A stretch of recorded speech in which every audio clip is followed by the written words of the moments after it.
money was supposed to be going to schools.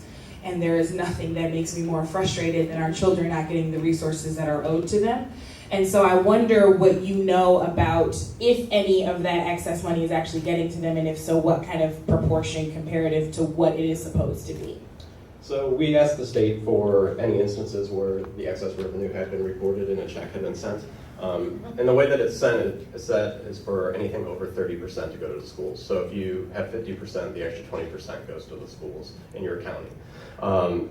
They had shared with us that it had happened once, but it was on the western side of the state from a very, very small town.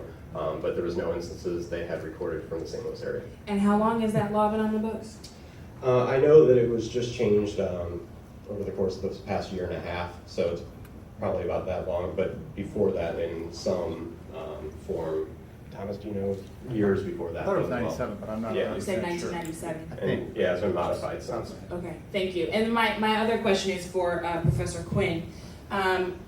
Given that education was, I guess, the third most important topic that folks in the first voting wanted to talk about, and just for the sake of the conversation that is coming, I would like for you to connect the dots a little bit for people, given what you imply talking about the necessity of us talking about discipline practices, et cetera, in schools. So if you've got the kind of young man that you talked about being held for 14 hours, no explanation, then getting dropped back off into his neighborhood like nothing ever happened. Just got let out the front door with no money to get home.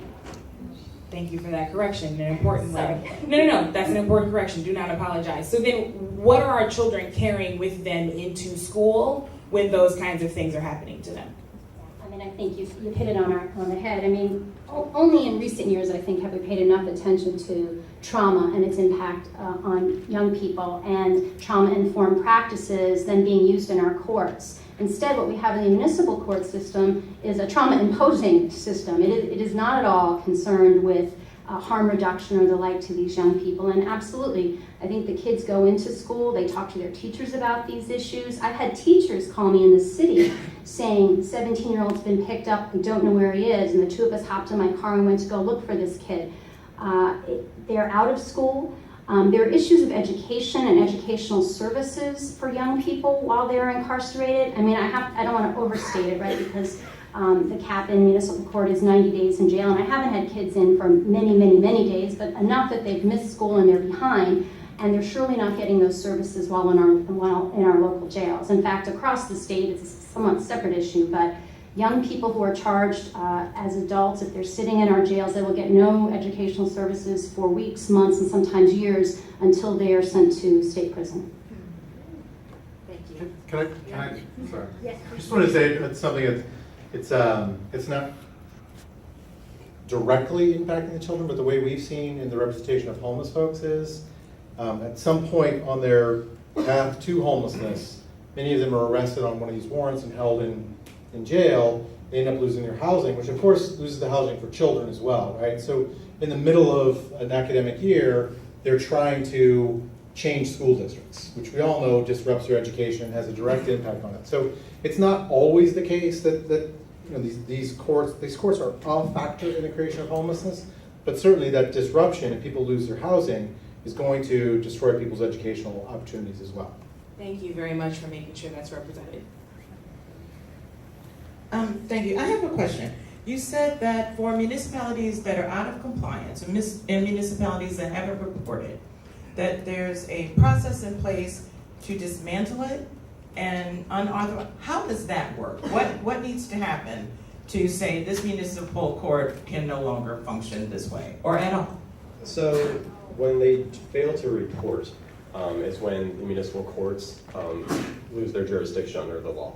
When they go over 30%, if they still report it to the state, they technically retain their jurisdiction, is our understanding. But what they fail to do is provide that excess money to the schools, which could also help have them lose jurisdiction. So it's supposed to be, according to the law as plainly read, automatic. So the courts should lose jurisdiction when they fail to timely report. Okay, so if the court fails to report, there's an automatic provision that they lose jurisdiction? What is stated is that they lose jurisdiction of their court. That simply. Let's make it more clear, David. Who has enforcement authority? for Yeah, that that's what I'm provision? saying. Yeah, who Well, enforces it? From what we've seen, no one.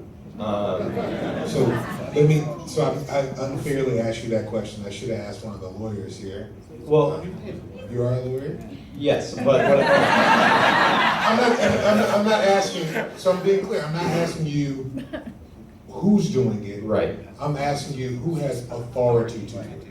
Well, technically the state has the authority to do it. It's a state law. Who in the state has the authority to do it? That seems to be something that not only I'm confused about, but the state is as well. We haven't seen it actually happen. So we don't know who would do it. Do you others have, Well, I mean, so we have a lawsuit filed against one of the municipalities right now testing that exact question. So we allege that they lost jurisdiction under the theory that Dave's talking about, and that as a result, they operated a court where there was a guy standing in front of the courtroom saying he was a judge, but he wasn't really a judge, because they had lost their jurisdiction over traffic-related matters. So we're gonna find out what the circuit court has to say about that at some time in the future. But right now, we couldn't figure out what the mechanism is to enforce it, so bringing a lawsuit against municipalities who have failed to report was the first step we took. So we filed against one municipality, and we'll see what the court has to say, and then go from there.